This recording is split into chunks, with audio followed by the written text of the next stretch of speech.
Hi guys, welcome to my channel. So IndiGo की website पे आ गए हैं। ये पार्ट 2 है। पार्ट 1 मैंने ऑलरेडी अपडेट कर रखा है। सो इसमें मैं ये बताऊंगी कि कैसे आप फॉर्म फिल कर सकते हैं। स्टेप बाय स्टेप सारी चीज़ों का मैंने स्क्रीन शेयर करके प्रॉपर दिखाया है। सो ये वेबसाइट है, यहाँ पे आपको रजिस्टर करने के लिए लिंक दिखेगी, रजिस्टर हेयर टू अप्लाई, इस पर क्लिक करना है। एंड देन फिर आपको यहाँ पे सारी चीज़ें स्क्रॉल करके डिटेल्स में देख लेनी है। और यहाँ पे आपको क्विक अप्लाई का दिख रहा होगा। क्विक अप्लाई पे आपको सीधे क्लिक करनी है। यहाँ पे आपको सबसे पहले तो अपना मोबाइल रजिस्टर करना है, जो कि मैंने हटा दिया है बिकॉज नंबर विजिबल हो जाएगी। मोबाइल वेरीफाई होने के साथ साथ ही आपको अपना आधार कार्ड यहाँ पे नंबर डाल के आधार वेरीफाई करना है। आधार लिखने के बाद में आपको एक OTP आएगी। जब आप वेरीफाई पे क्लिक करेंगे OTP डालना है, जो कि मैंडेटरी है। अगर आपका नंबर आधार से लिंक नहीं है तो फिर आपको दिक्कत होएगी। OTP मैंडेटरी है, इसके बिना आप फॉर्म फिल नहीं कर सकते। आगे का कोई प्रोसीजर्स आपका स्टार्ट नहीं होएगा गाइज, ठीक है। सो मैंने यहाँ पे देख सकते हो जैसे कि 40 सेकंड के अंदर में OTP आती है। OTP डाला, उसके बाद आपको यहाँ पे लिखना है अपना first name, last name, institute जहाँ से पढ़ी हो। कॉलेज स्टूडेंट है तो कॉलेज स्टूडेंट, मैंने फ्रेशर क्लिक किया है। पास आउट ईयर, कौन से साल में आप पास आउट हुए हो, फिर आप कौन से कोर्स लेके पढ़ी हो। सो जैसा कि मैंने यहाँ पे 2023 क्लिक करा है। आपका जो भी साल पास आउट हो इन्हीं साल के बीच होना चाहिए।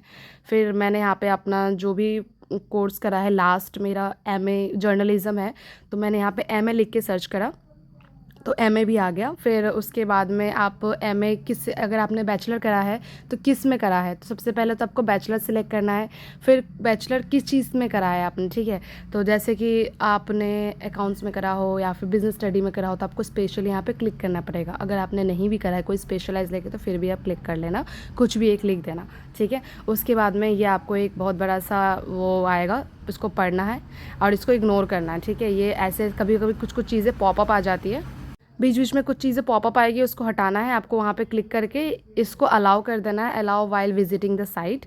एंड फिर आपके पास एक कैमरा ओपन होएगा जिसमें आपको एक फ़ोटो क्लिक करनी है एंड देन सबमिट करना है। फ़ोटो को आप बार बार रीटेक भी कर सकते हैं अगर फ़ोटो अच्छी नहीं आ रही है तो, बस सिंपल फेस दिखनी चाहिए। फिर आपको यहाँ पर अपना जेंडर सेलेक्ट करना है, जैसे नॉर्मल एक फॉर्म फिल करते हैं। सो आपको यहाँ पर अपना जेंडर सेलेक्ट कर लेना है, क्योंकि पहले आपने अपना नाम, कॉलेज, पास आउट ईयर और फिर नंबर, ईमेल, आधार सब वेरीफाई आपने सब करवा दिया है, ठीक है। तो यहाँ पे आपका सबसे मेन मैंडेटरी, अब जो छोटी छोटी चीज़ें डिटेल्स मिलेंगे ना, वो ये लास्ट लाइन है जो कि आपको ब्लू लाइन दिख रही होगी। अभी मैं इसको भी फिल करूँगी तो ये आपका लिए मेन हो जाएगा। सो जैसे ही आप ये लिखोगे फिर आपको अपना ग्रेजुएशन का लिखना है, पैन कार्ड है कि नहीं है, इंडिगो का आप पहले जॉब करते थे कि नहीं है, इंडिगो की कोई ID है आपके पास, तो सब में आपको NA लिखना है क्योंकि आप फ्रेशर हो। इंडिगो रिलेटेड आपके पास कोई भी जानकारी नहीं है, ना ही कोई डिटेल है, सब आपको यहाँ पे वो सब हिसाब से क्लिक कर लेनी है। बट आप पहले वर्क कर चुके हैं तो आपको इसमें yes क्लिक करनी है, ठीक है। पासपोर्ट मांगते हैं वो, वैलिड पासपोर्ट आपका अगर है तो ठीक है, नहीं तो नो लिखना है या फिर NA लिख देना है आपको। तो मेरे पास पासपोर्ट है बट फिर भी मैंने यहाँ पे नो लिख दिया क्योंकि मुझे अभी यहाँ पे इतना लंबा पासपोर्ट नंबर नहीं लिख रहा था। बट आपके पास पासपोर्ट नंबर है तो आपको यहाँ पे इजीली लिख लेना है, और नहीं भी है तो भी यहाँ पे NA लिखने के बाद काम चल जाएगा। ऐसा नहीं कि पासपोर्ट नहीं है तो आपको इंटरव्यू के लिए ऑप्शन वो नहीं देंगे या फिर आपको अपॉर्चुनिटी नहीं मिलेगी। सो जैसा जैसा मैंने स्क्रीन पर लिखा है गाइज, आप उसको एज इट इज़ फिल करना, फॉलो करना, जो लिखा है मैंने ना वैसे ही करना अपने हिसाब से। फ्रेशर्स और एक्सपीरियंस का देख लेना आप, ओके। एंड अभी उन्होंने ये पूछा है कि वीकेंड में कर सकते हो कि नहीं, ग्राउंड हैंडलिंग एजेंसी में आप करंटली वर्क कर रहे हो कि नहीं, आपके पास AEP है तो AEP हमारे पास नहीं होएगा ऑब्वियसली, एयरपोर्ट पे हम काम नहीं करते हैं। एयरपोर्ट पे कभी पहले काम करा है, येस और नो। डिजेबिलिटीज़ है, नो। फिर डिजेबिलिटीज़ कौन से टाइप की है तो आपको यहाँ पे नॉट एप्लीकेबल स्क्रॉल करनी है। देखो जैसे कि मैं स्क्रॉल कर रही हूँ और वहाँ पे लिख दिया, अगर आपकी कोई डिजेबिलिटीज़ है तो आप वो देख लेना। अब यहाँ पे 3 आपको एयरपोर्ट चूज़ करने का मौका मिलेगा कि आप कोई 3 एयरपोर्ट चूज़ करो जहाँ पे आप जॉब कर सकते हो, जहाँ पे आपको मतलब चाहिए। ऐसा नहीं कि हम आपको वही देंगे जो आप मांग रहे हो, बट हाँ प्रेफरेंस आपकी क्या है हम देखना चाहते हैं। तो जैसा कि मैंने यहाँ पे सबसे पहले तो वो दिल्ली का प्रेफरेंस रखा था, एक दरभंगा रखा है, एक दिल्ली रखा है और एक गुवाहाटी रखा है। मतलब मुझे जो बेसिकली मुझे जो सही पड़ रहा था मैंने उस हिसाब से अपने हिसाब से चूज़ कर लिया, ठीक है। तो आप जैसा कि स्क्रीन पे भी देख रहे हो कि मैं चूज़ कर रही हूँ कि कुछ भी ऐसा मिल जाए मुझे।